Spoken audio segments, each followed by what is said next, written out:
정치 현황 한번 보겠습니다. 탄핵 이후에 이제 급박하게 급변하는 모습인데, 정치적으로 뭐 의견을 말씀드리려는 건 아니고요. 결국은 이제 정치 테마주가 주식시장에 있기 때문에 주식시장 대표 정치 테마주 세 종목을 중심으로 현재까지 돌아가는 상황을 한번 볼게요. 일단 에이텍은 이재명 대표 관련주죠.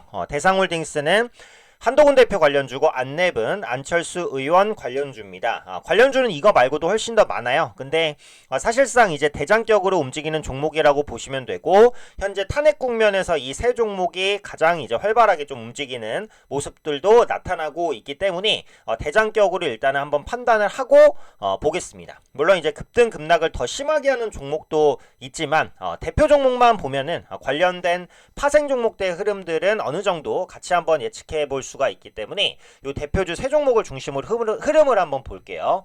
자, 그럼 지금 이제 돌아가고 있는 탄핵 관련된 시계 어디까지 내용이 왔나 현 시간 기준으로만 한번 보겠습니다.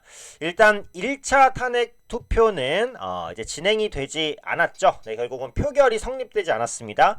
국민의힘 위원회 일부만 투표에 참여하고 대다수는 투표에 참여하지 않았기 때문에 투표가 이제 무산이 됐는데 14일이죠. 네, 14일 이번 주에 2차 탄핵 투표가 진행될 예정입니다. 그래서 관련해서 정치 테마주들이 이번 주 말부터 다음 주까지 엄청 활발하게 움직일 가능성이 높은데요. 일단 1차 탄핵 투표에서는 이제 그 국민의힘에서는 안철수 의원이 이제 제일 먼저 남아서 투표를 했고요. 그 다음에 김혜지 의원이 와서 이제 투표를 했죠. 그리고 김상희 의원도 왔어요. 와서 투표를 했는데 일단 당론에 따라서 반대표를 던졌다. 이렇게 이제 말을 했습니다. 그래서 실제로 이제 그 투표지를 까보진 않았지만 투표 결과에는 안철수 의원 그리고 김혜지 의원만 탄핵의 찬성표를 던진 것으로 현재 확인이 되고 있는데요. 지금 나오는 언론들을 보면 어때요? 일단 김상욱 의원은 다음 투표에서는 투표에 이제 찬성을 하겠다라고 이제 입장을 바꿨어요. 그래서 당론에 따라서 1차에선 반대표를 던졌지만 2차 투표에서는 찬성을 할 것 같다라고 밝혔습니다. 그리고 배현진 의원이 이제 투표를 하겠다라고 이제 신규로 밝혔어요. 근데 이제 누구한테 하겠다라고는 안 밝혔어요. 근데 누구한테 하겠다라기보다 찬성하겠다, 반대하겠다라고는 안 밝혔고, 그럼 만약에 안철수, 김혜지 의원이 이제 찬성표를 던지고, 김상희 의원이 자기가 말한 대로 찬성표를 던지고, 배현진 의원이 안 밝혔지만 찬성표를 던진다라고 한다면 이제 표결 성립까지는 4명이 남은 상황입니다. 근데 이제 김상욱 의원이 이런 말을 했죠. 지금 자기와 같이 뜻을 같이 하는 국민의힘 의원들이 좀 있다. 그래서 탄핵 투표가 진행될 때 아마 탄핵이 가결되는 쪽 정도까지는 되지 않을까 생각한다. 이렇게 이제 말을 했어요. 그래서 김상욱 의원의 말을 빌린다면 2차 탄핵 투표안에서 가결될 가능성도 꽤 높다. 이렇게 보시면 됩니다. 그럼 탄핵이 이제 가결된다라는 가정에서는 뭐가 필요해요? 결국은 이제 차기 대선 후보자가 누구냐, 그게 이제 필요하겠죠. 근데 이제 차기 대통령 선호도로 이재명 대표가 52.4%를 기록했다는 언론 조사들이 나오고 있습니다. 물론 이것에 대한 신뢰성이 어떻다 이런 문제로는 뭐 얘기할 필요는 없어요. 어차피 그거는 알 수 없는 부분이니까. 근데 지금까지 나온 내용만 가지고 그냥 말씀을 드리는 거예요, 단순하게.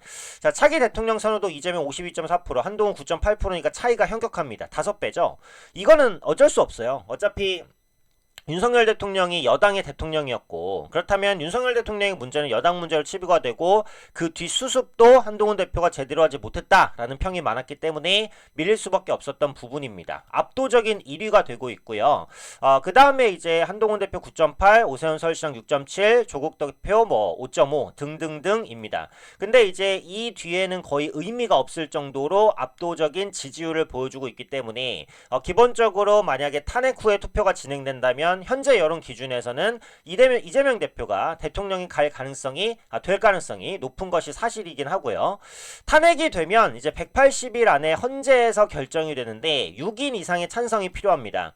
근데 지금 헌재 6인밖에는 없어요. 그래서 지금 빨리 이제 인원을 채워야 된다라는 여론들이 형성이 되고 있죠. 그래서 헌재로 넘어가면 빠르면 한 2-3개월 정도에도 이제 결정이 납니다. 그러면 탄핵 발표가 되고 뭐 2-3개월 지나고 어쩌고 저쩌고 투표하면 어쨌든 내년 상반기 안쪽으로는 대선 투표가 진행될 가능성이 있어요. 물론 2차 탄핵 투표가 성립이 되고 그 다음에 탄핵이 확정됐을 때 얘기입니다. 그렇지 않으면은 이제 이 얘기는 달라지고요. 그래서 지금 이제 요 이슈로 움직이는 걸 보면 에이텍이 가장 대장격으로 계속 급등하면서 움직였죠. 그래서 오늘은 윗꼬리 달지만 결국 차기 대선 선호도에서 1위를 차지하고 있기 때문에 여전히 강한 모습이고, 그 다음에 이제 한동훈 대표주라고 볼 수 있는 그 대상홀딩스 같은 경우에는 어제는 부진했지만 오늘 20% 급등합니다. 그러면 아까 지지율에서 크게 밀리는데 왜 급등하냐? 요 부분에 대해서 한번 보면 이 질서 있는 로드맵을 검토한다라는 부분이 영향을 미치고 있다는 생각이 들어요. 다음 이슈를 보면 지금 2월 하야 4월 대선, 3월 하야 5월 대선 검토를 한다. 질서 있는 퇴진의 윤곽. 탄핵이 아닌 질서 있는 퇴진은 일단은 여론의 반대도 큽니다. 민주당은 뭐 엄청나게 반대하고 있고, 하지만 그럼에도 불구하고 밀어붙일 수 있는 동력은 뭐다? 탄핵되고 다시 투표하는 것보다 하야하고 대선을 치르는 게 더 빠르다는 거예요. 네, 그러면 이게 이제 여론을 설득할 수 있지 않겠느냐? 요겁니다. 이게 이제 국민들의 설득을 불러올 수 있을지 아닐지 이건 모르겠어요. 그래서 어떤 그 여론을 정확하게 내놓을지 지금은 이제 검토입니다. 검토. 그래서 2월 하야 4월 대선이든 3월 하야 5월 대선이든 탄핵시키고 헌재 통과되고 되는 것보단 빠르지 않겠냐? 요걸로 이제 국민들을 설득하겠다.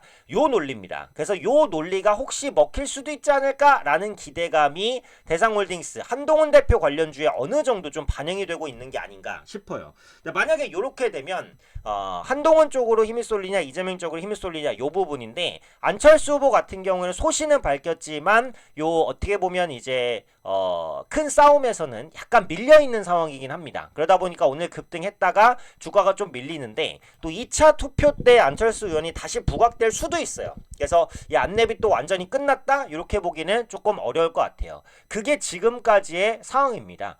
결국은 2차 탄핵 투표가 굉장히 중요하겠죠. 여기서 만약에 표결 성립이 돼서 이제 탄핵이 결정이 된다. 그러면 이제 그때 이재명 대표 관련주는 한 번 더 크게 움직일 가능성이 있다라고도 보여지고요.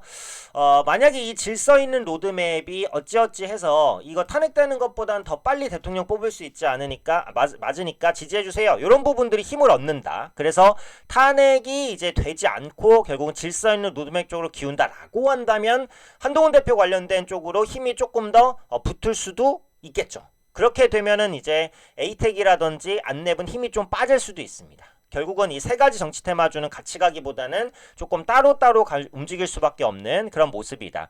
14일 전후로 해서 정치 테마주의 요동이 상당히 크게 칠 것으로 보여지고 있기 때문에 절대로 투자 관점은 아니죠. 네, 누가 봐도 툭입니다. 결국은 기술적인 위치나 뭐 단타, 내가 빠르게 치고 빠질 수 있다. 뭐 이런 부분을 아셔야지만 뭐 대응을 할 수가 있기 때문에 절대 투자 관점은 아니고요.